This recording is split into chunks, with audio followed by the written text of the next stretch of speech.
नमस्कार, मैं कमलेश कबीर आपका एक बार फिर स्वागत करता हूं इस नए एपिसोड में। आज के इस एपिसोड में कांग्रेस पार्टी के एक नए भोंपू योगेंद्र यादव की हम फिर चर्चा करने वाले हैं, क्योंकि लग रहा था कि महाराष्ट्र के चुनाव में जिस तरीके से योगेंद्र यादव का स्वागत किया गया, उसके बाद में शायद कुछ दिनों तक खामोश बैठेगा, क्योंकि इसके दूसरे साथी राकेश टिकैत जो है वो तो आपको पता ही होगा कि पुलिस ने किस तरीके से दौड़ा दौड़ा कर भगाया था। तो वो मामला उत्तर प्रदेश का था, तो वो अभी चुप बैठा है। लेकिन योगेंद्र यादव लगता है अब शायद उनकी जो है वो शरीर की सूजन उतर गई और अब वो वापस से जो है वो मीडिया में एक्टिव हो गए। अब यहां पर विषय यह नहीं है कि हम योगेंद्र यादव की क्यों बात कर रहे हैं। हमारा काम यह है कि ऐसे लोगों को जो जिस तरीके से ये झूठ का प्रोपेगेंडा फैलाते हैं, उसको उनके जो नैरेटिव है उसको किस तरीके से ध्वस्त किया जाए, उनको किस तरीके से एक्सपोज किया जाए। तो वीडियो बनाने की असल वजह जो है वो ये है। और क्यों जरूरी हो जाता है, तो आज कल उनके एक न्यूज तक के प्लेटफॉर्म के ऊपर एक उनका जो है वो इंटरव्यू कह लीजिए या चैनल के ऊपर जो बातचीत है उसका कुछ अंश जो है वो मैं आपके सामने लेकर जो है वो उसके ऊपर आकलन करने की कोशिश करता हूं कि किस तरीके से जो अपने आप को देश का एक सबसे बड़ा फिलोसोफर कहता है, एक राजनीतिक विश्लेषक कहता है, उसका झूठ का प्रोपेगेंडा जो है वो कहां तक जा सकता है और किस हद तक वो इस मामले में जो है वो नीचे गिर सकता है। तो पहले हम बात करेंगे, क्योंकि मामला अभी जो है वो पूरे देश भर में बाबा साहब अंबेडकर को लेके जो है वो गरमाया हुआ है। इसलिए ऐसे लोगों की जो है वो मीडिया को अपनी टीआरपी बढ़ाने के लिए बड़ी जरूरत पड़ जाती है। फैक्ट्स है या नहीं है मुझे नहीं पता, लेकिन इस व्यक्ति को एनसीईआरटी के जो सिलेबस की जो सुझाव समिति है उसका मेंबर बनाया हुआ है। वो किस तय से या किस हैसियत से बनाया है मुझे नहीं पता उसका, और ये 2005 से उसमें जो है वो काम कर रहा है। तो अब अगर हम इसकी बात करें इंटरव्यू की सीधी, तो इसमें जो है वो जब ये पूछा जाता है कि एंकर के द्वारा कि जो अभी चल रहा है संसद के गतिरोध को लेकर, उसमें योगेंद्र यादव की क्या राय है। तो वैसे तो ये आपको पता ही होगा कि असली नाम क्या है, लेकिन खैर वो हमारा विषय है भी नहीं। तो ये शुरू करता है अडानी को लेकर कि संसद का पूरा जो सत्र है वो जिसको हम कहें कि वॉश आउट हो गया, बर्बाद हो गया। तो पहले तो ये तर्क जो है वो गलत है। पिछले 3-4 साल से हर सत्र जो है वो लगभग जो है वो इसी तरीके से बर्बाद हो रहा है, वॉश आउट हो रहा है। अब उसके लिए जिम्मेदार कौन है, बस ये हमें तय करना है कि संसद चल क्यों नहीं रही। तो योगेंद्र यादव के हिसाब से अडानी के मुद्दे के ऊपर जो है वो संसद जो है वो वॉश आउट हो गई, क्योंकि सरकार अडानी को लेकर बातचीत करना ही नहीं चाहती, डिबेट ही नहीं चाहती। ये जो है वो एक बड़ा मुद्दा है। तो योगेंद्र यादव ये भूल जाता है जब हम फैक्ट्स की बात करते हैं। तो मैं आपके सामने एक बार फिर जो है वो अडानी को लेकर कुछ फैक्ट्स रख देता हूं। अडानी 2014 के बाद तो बिजनेसमैन बना नहीं, उससे पहले ही बिजनेसमैन बना है। और उससे पहले जिस तरीके से अडानी को टेंडर दिए गए, कुछ पोर्ट दिए गए, उसमें मैं जो है वो एक वीडियो बना भी चुका हूं कांग्रेस पार्टी की सरकार के द्वारा। लेकिन जरूरी वो नहीं है। जरूरी है जब से अडानी को लेकर मोदी को टारगेट किया जाता है उसके बाद में पिछले 4-5 साल में, तो पिछले 4-5 साल में अशोक गहलोत जब गौतम अडानी के साथ में मंच के ऊपर जो है वो गुफ्तगू करते हुए नजर आते हैं, लगभग 65,000 करोड़ के जो है वो एमओयू साइन करते हैं प्रोजेक्ट, और हजारों एकड़ जमीन राजस्थान की दे दी जाती है अडानी को। तो वो कौन सी गुफ्तगू कर रहे थे? वो तो राहुल गांधी की कांग्रेस थी। उसके ऊपर इनके आप इनसे पूछोगे तो इनके पास जो है वो दही जम जाता है। और फिर अशोक गहलोत एक पिट्ठू की तरह, जिसको हम चमचा कह सकते हैं, उसकी तरह जो है गौतम अडानी की बंद पड़ी 2 खाने, आपको पता होगा कौन सी वाली है 2 खाने, क्योंकि 4 खाने जो है वो कोयला निकालती है छत्तीसगढ़ और झारखंड में। तो छत्तीसगढ़ की परसा, और दूसरी एक और खान है जिसका मैंने आपको इसमें पहले भी जो है वो जिक्र किया था। और फिर वो जो है वो भूपेश बघेल के टाइम सोनिया गांधी के चक्कर काट रहे थे गौतम अडानी की खानों को वापस चालू करने के लिए। फिर आता है रेवंत रेड्डी। तो रेवंत रेड्डी जो है वो विदेश में जाकर किस तरीके की मुलाकात करते हैं गौतम अडानी से, और 12,000 करोड़ का एमओयू साइन क्यों करते हैं, और फिर स्किल इंडिया यूनिवर्सिटी के लिए 100 करोड़ का दान जो है वो चेक के रूप में लेते हैं, तो वो किस हैसियत से लेते हैं। अब मजबूरी में जो है वो वापस लौटाना पड़ रहा है। और अडानी का मुद्दा जो है वो देश का नहीं, ये बाहर का है। तो जब बात ये आती है, योगेंद्र यादव ये कहता है कि ये सीधे तौर से रिश्वत का मामला है, जांच होनी चाहिए।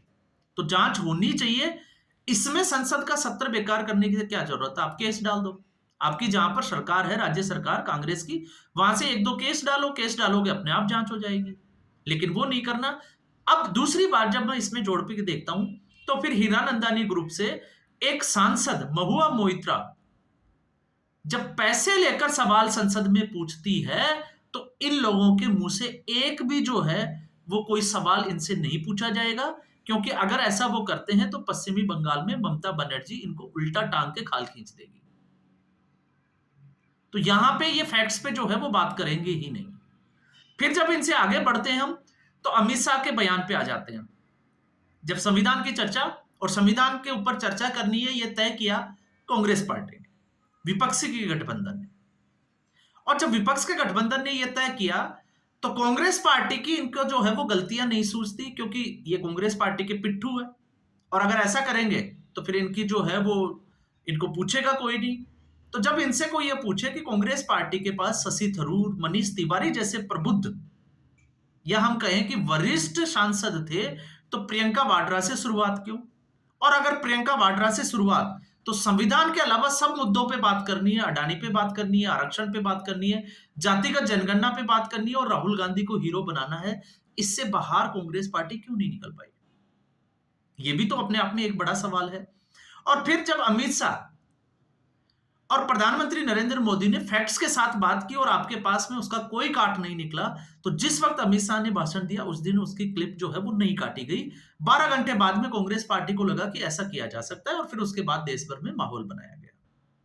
तो मान लेते हैं कि अंबेडकर के नाम से जो है वो गलत हुआ। तो पहली चीज, अंबेडकर के नाम से गलत हुआ, तो आज जो इंदिरा गांधी के नाम से जो भी, और जवाहरलाल नेहरू के नाम से जो यूनिवर्सिटीज वगैरह है, उसको अंबेडकर करने दीजिए। पता चल जाएगा कि कांग्रेस पार्टी अंबेडकर की कितनी हिमायती है। और जब ये लोग तर्क देते हैं कि जवाहरलाल नेहरू के साथ में भीमराव अंबेडकर ने इस्तीफा क्यों दिया था, तो किस बात पे उनका जो है वो डिसएग्रीमेंट था, वो सिर्फ और सिर्फ हिंदू कोड बिल के लिए था। तो ये बात भी जो है वो अर्ध सत्य है, पूरी सच्चाई इसमें भी नहीं है।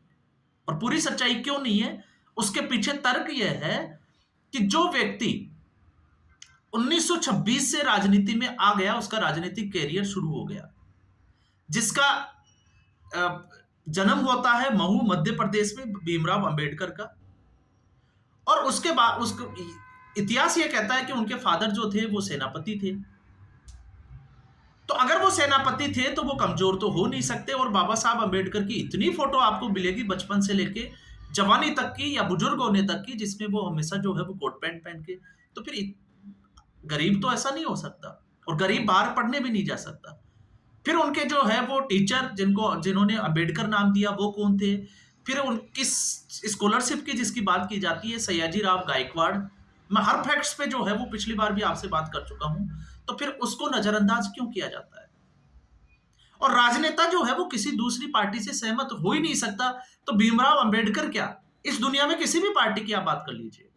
अभी आप देख लीजिए, प्रधानमंत्री नरेंद्र मोदी ने 370 हटाई, पूरे देश को लग रहा है कि यह देश हित का फैसला था, लेकिन विपक्ष को लगता है कि नहीं, क्योंकि उनको राजनीति करनी है।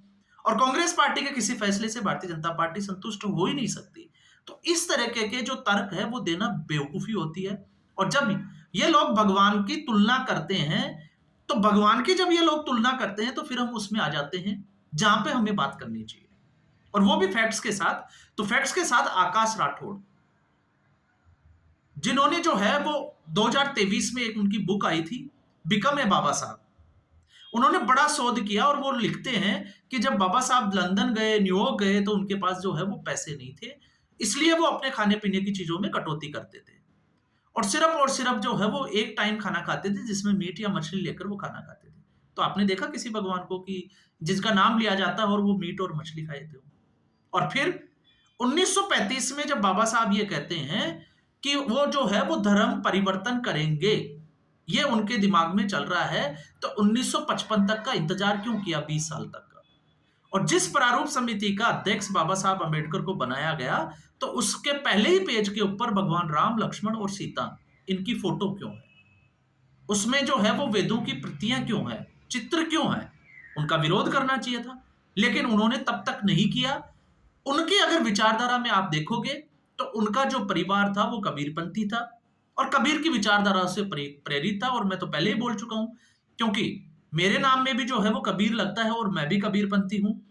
तो मैं मंदिर में भी नहीं जाता, और ये सच्चाई है। लेकिन गीता को मैं भी मानता हूं, रामायण को भी मैं पढ़ता हूं, रामचरितमानस को भी मैं पढ़ता हूं, वेदों को भी मैं पढ़ता हूं। तो इसमें बुराई क्या है? और जो पूजनीय है वो पूजनीय रहेंगे, इसमें भी कोई जो है वो बुराई नहीं है। तो यहाँ पे जो कंट्रोवर्सी है उसका समाप्ति यही हो जाती है कि जिस बाबा साहब अंबेडकर का 1948 में जब दूसरा विवाह होता है, तो वो विवाह होता है शारदा कबीर के साथ। और शारदा कबीर के भी जो विचार, वो भी कबीरपंथी। तो आप समझ सकते हैं कि दोनों के विचार कैसे थे। और कबीर का अपना कोई धर्म नहीं था, इसलिए इन्होंने बौद्ध धर्म को अपनाया 1955 में। तो फिर बात आकर यहां फंस जाती है कि 1956 में जब बाबा साहब अंबेडकर ने अपना जो शरीर त्यागा, तो उसके बाद में इसी शारदा कबीर को जो है वो बौद्धियों ने, या हम कहें कि जो अंबेडकरवादी बन गए, उन्होंने अपनाया क्यों नहीं? उनके खिलाफ जांच की मांग क्यों की गई? तो ये जो है वो सवाल बड़े उठते हैं। मैंने इसके ऊपर एक वीडियो बनाया है, आपको वो जरूर देखना चाहिए। तो एक राजनेता कभी संतुष्ट नहीं हो सकता, उसके अपने विचार हो सकते हैं। अगर आप राष्ट्र नायक बोलते हैं, उनका योगदान बोलते हैं संविधान में, तो उसमें कतई कोई बुराई नहीं है। उनके विचार जो थे वो आदर्श थे, वो हम लोगों को अपनाना चाहिए। लेकिन संविधान में यह भी नहीं भूलना चाहिए कि 368 जो अनुच्छेद है वो संशोधन के लिए बाबा भीमराव अंबेडकर ने ही रखा था, क्योंकि ये समय की जरूरत थी। और जब योगेंद्र यादव ये कहते हैं कि नेहरू जो है वो बिल्कुल सही थे, उनके साथ जो है वो डिसएग्रीमेंट जो था वो सिर्फ और सिर्फ हिंदू कोड बिल को था, तो फिर ये भी उनको जो है वो क्लियर करना चाहिए कि पामेला हिक्स की जो बुक थी, और पामेला हिक्स एडविना की बेटी थी, जिसके आज कांग्रेस पार्टी जो बक्से भर के, जो कार्टून भर के जो चिट्ठियां छुपा रखी है, वो सार्वजनिक क्यों नहीं करती, वापस क्यों नहीं देती वो प्रधानमंत्री म्यूजियम को? ऐसे कौन से राज जो है वो नेहरू और लेडी एडविना के जो है वो उसमें, जिसको हम कहें कि राज बने हुए हैं, रहस्य बने हुए हैं, तो उनको उजागर होने दीजिए, उसमें बुराई क्या है? और जब पंडित जवाहरलाल नेहरू की बात आती है, तो माउंटबेटन जिन्होंने उनको शपथ दिलाई, उनकी पत्नी के साथ इतनी करीबियां थी, तो इसमें तो कोई बुराई नहीं है। बोलना नहीं चाहते, ये एक अलग बात है, क्योंकि सार्वजनिक मंच पे ऐसी बात नहीं करनी चाहिए, लेकिन आप सच्चाई से कब तक मुंह मोड़ोगे?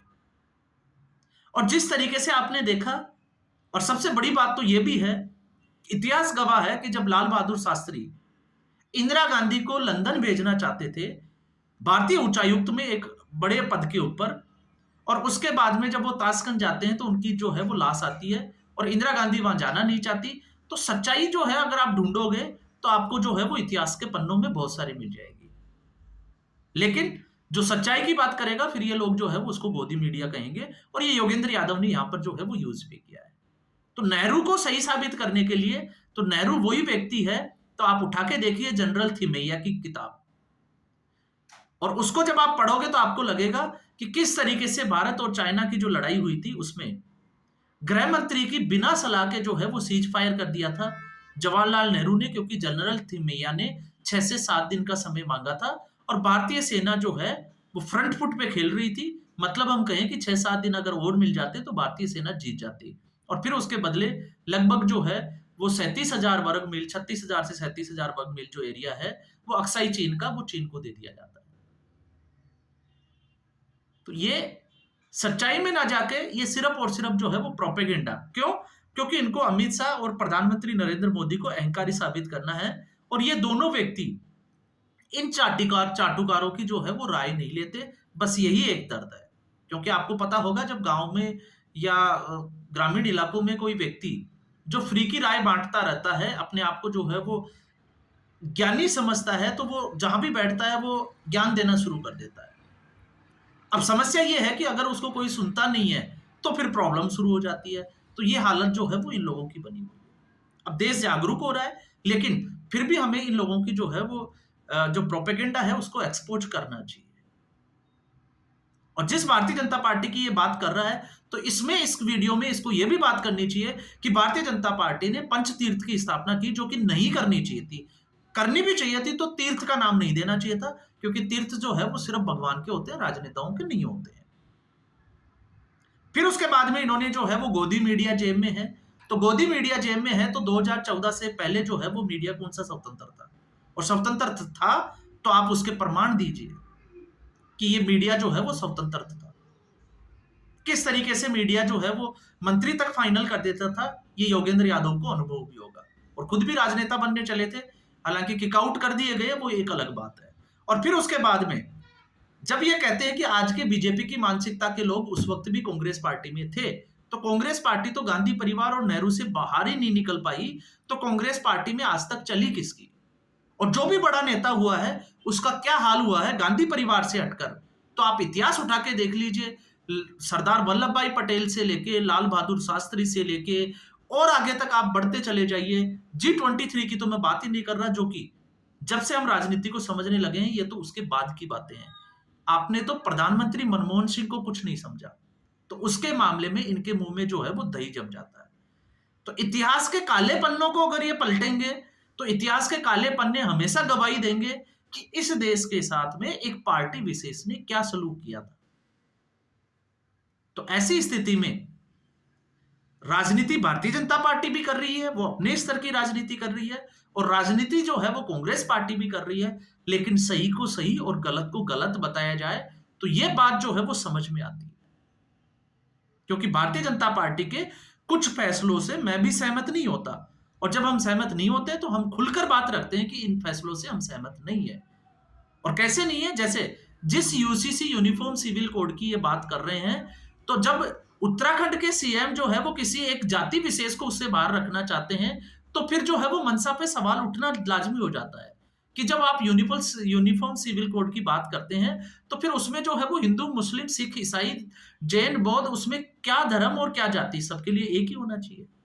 लेकिन जब ये वक्फ बोर्ड के लिए चुप हो जाते हैं, तो फिर इस पे भी सवाल उठना चाहिए कि वक्फ बोर्ड जो है वो किस आधार पे, अल्पसंख्यक जो है वो किस आधार पे, मंत्रालय।